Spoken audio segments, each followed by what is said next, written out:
Assalamualaikum warahmatullahi wabarakatuh. Balik lagi bersama saya Alvindi di channel ini. Di video kali ini saya akan membawakan sebuah cerita yang ditulis oleh MVP Mistik berdasarkan kisah nyata yang pernah terjadi yang berjudul Diperkosa Gaib.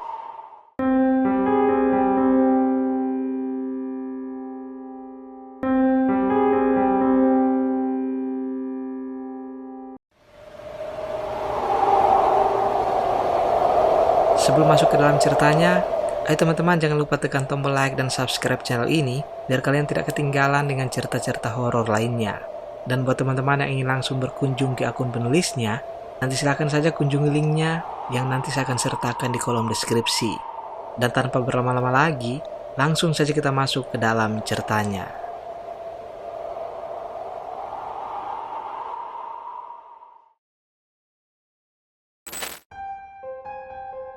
Saya seorang perempuan yang beberapa tahun kebelakangan sangat aktif di salah satu sosial media. Dari aktivitas di media sosial inilah saya mengenal orang ini. Sebut saja Mr. X. Kami berkenalan benar-benar hanya melalui media sosial tanpa bertemu secara langsung. Kami hanya sebatas tahu nama satu sama lain dan beberapa kali mengobrol via chat. Saya akui Mr. X awalnya adalah orang yang terkesan ramah, humoris, dan salah satu yang membuat orang ini menarik adalah dia memiliki kelebihan. Kelebihan di sini mengarah kepada hal-hal mistis yang menurutnya dahulu ia gunakan untuk yang tidak-tidak. Namun setelah berkeluarga, ia sadar, ia pun bertaubat. Walaupun ia masih memiliki ilmu itu, tapi ia tidak menggunakan lagi ke hal-hal negatif seperti dulu. Dia sempat membuktikan tentang kemampuannya ini kepada saya. Dia bisa melihat saya walaupun kami berada di lokasi yang berjauhan. Dia bisa tahu saya memakai baju apa, sedang melakukan apa, dan bahkan mengetahui masa lalu saya yang saya tidak pernah ceritakan ke dia. Bahkan ia pernah membuktikan salah satu kemampuan lainnya, yakni dengan memegang tangan saya dari jauh. Iya, terdengar aneh memang, tapi saat itu saya merasakan lengan saya seperti disentuh seseorang, padahal saya sendirian. Lalu di chat itu dia bilang, "Kerasa nggak? Itu aku." Itu saya takjub dengan apa yang bisa ia lakukan. Terlebih memang saat itu kami memang saling bertukar pengalaman satu sama lain.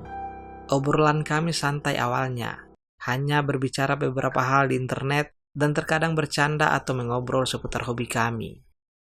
Sampai akhirnya Mr. X mendapatkan akun pribadi saya yang di dalamnya saya memposting full wajah dan fisik saya. Ya, karena selama ini kami hanya berinteraksi lewat akun anonim dengan foto diri yang terbatas, dan sekalipun ada foto, kondisinya sudah disensor sana-sini.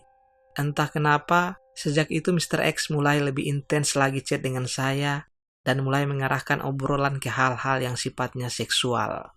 Kadang guyonan seksual itu tidak saya tanggapi, dan memilih hanya membacanya saja. Tapi tak lama kemudian, Mr. X mengaku ia memiliki ketertarikan dengan saya. Lebih spesifik lagi, ia tertarik dengan tubuh saya. Jujur, saya merasa itu sebagai suatu serangan. Terlebih dia menggunakan kata terobsesi kepada saya di chat tersebut.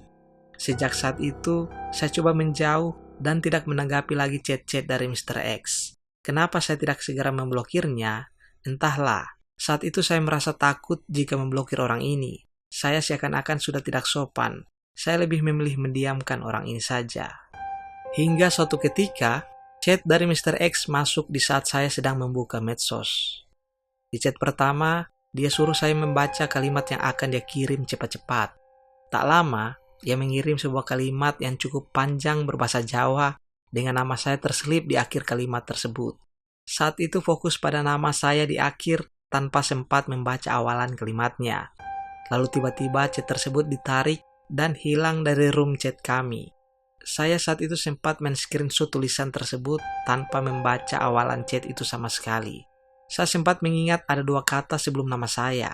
Dan ketika saya coba search, ternyata kalimat tersebut adalah semacam mantra semar mesum yang membuat pembaca mantra tersebut tergila-gila dengan si pemberi mantra.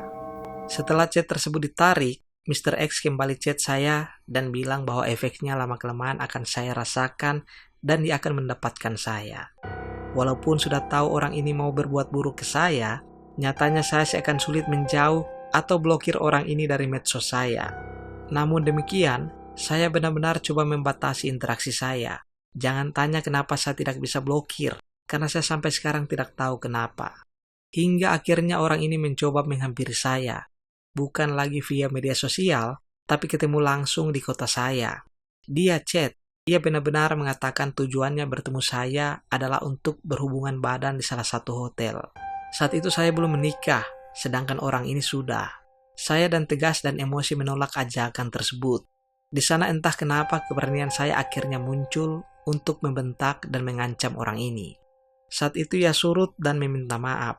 Dan sekali lagi alasannya adalah obsesi kepada saya. Hanya beberapa waktu kemudian, ia kembali lagi namun dengan ancaman. Intinya dia mengatakan bahwa walaupun saya menikah dengan orang lain, punya anak dari orang lain, tapi saya akan bisa jadi milik dia dengan cara lain. Merasa kalimat orang ini sudah benar-benar mengkhawatirkan, saya memilih mendiamkan dia secara total walaupun entah kenapa saya belum bisa blokir dia. Namun justru gangguan semakin parah. Ia menggunakan kemampuannya untuk mengganggu saya secara fisik. Kadang tangan saya terasa disentuh sesuatu. Ketika saya sadar, beberapa detik kemudian, Mr. X chat saya dan bilang, Itu aku. Terasa kan? Jangan macem-macem lu. tapi saya nggak gubris itu. Gangguan ini makin hari makin menjadi. Sentuhan-sentuhan itu saya rasakan berkali-kali dalam sehari. Mulai dari sentuhan tangan sampai di beberapa area tubuh saya. Dan setiap menyentuh saya, Mr. X selalu memberikan testimoni bahwa apa yang baru saja saya rasakan adalah perbuatan dia. Ketika saya sedang diisengi oleh orang ini, jujur, saya merasa stres dan frustasi. Bagaimana caranya melawan sesuatu yang tidak bisa saya lihat dan sentuh? Bagaimana bisa memberitahu orang lain bahwa saat itu saya sedang dilecehkan? Bahkan ancaman saya melalui pesan singkat pun tidak digubris orang ini. Ia justru terus menyentuh bagian-bagian privasi saya. Saya merasa kotor dan benar-benar merasa sebagai pemuas nafsu oleh orang ini tanpa bisa saya tepis atau lawan. Berbulan-bulan saya lalui dengan gangguan fisik ini secara terus-menerus hingga akhirnya saya menemukan seseorang lelaki soleh yang benar-benar menyayangi saya.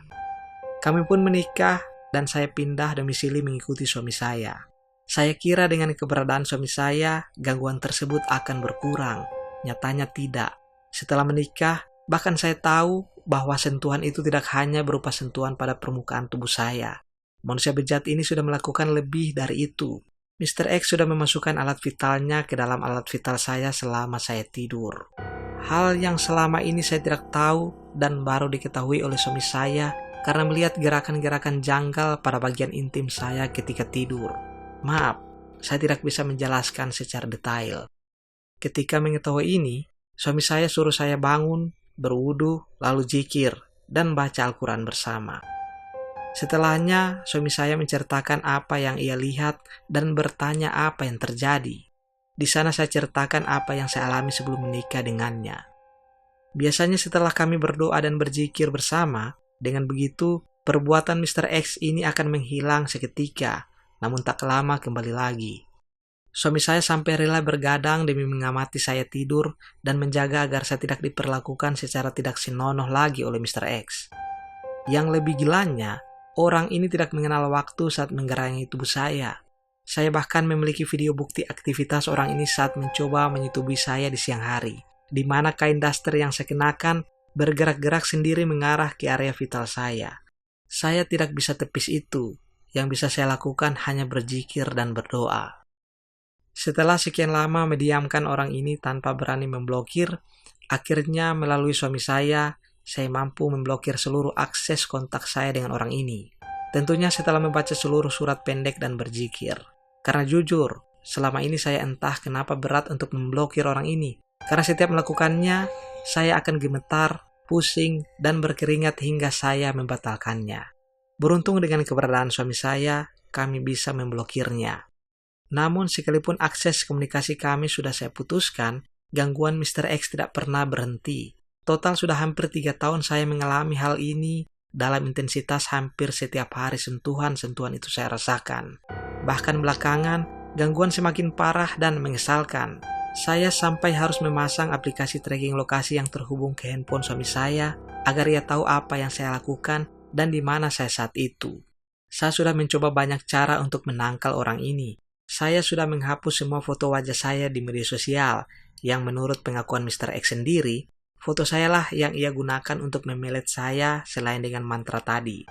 Saya sudah coba merutinkan zikir, pergiat ibadah, mengenakan baju yang lebih tertutup, dan senantiasa membaca Al-Quran.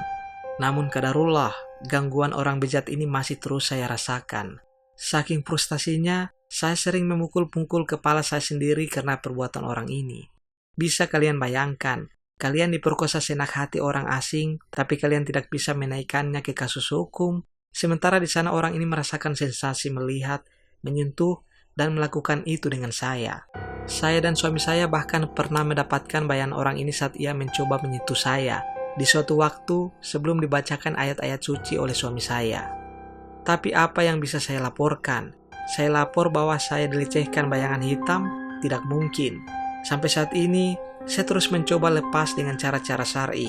Mungkin tidak instan, namun saya yakin menggunakan bantuan dukun atau jin untuk melawan orang ini hanyalah menambah dosa baru lainnya. Oke teman-teman, cukup sekian cerita kali ini. Bagaimana menurut kalian tentang apa yang dirasakan oleh wanita ini? Tulis komentar kalian di kolom komentar. Akhir kata saya Alvindi di sini, sampai jumpa.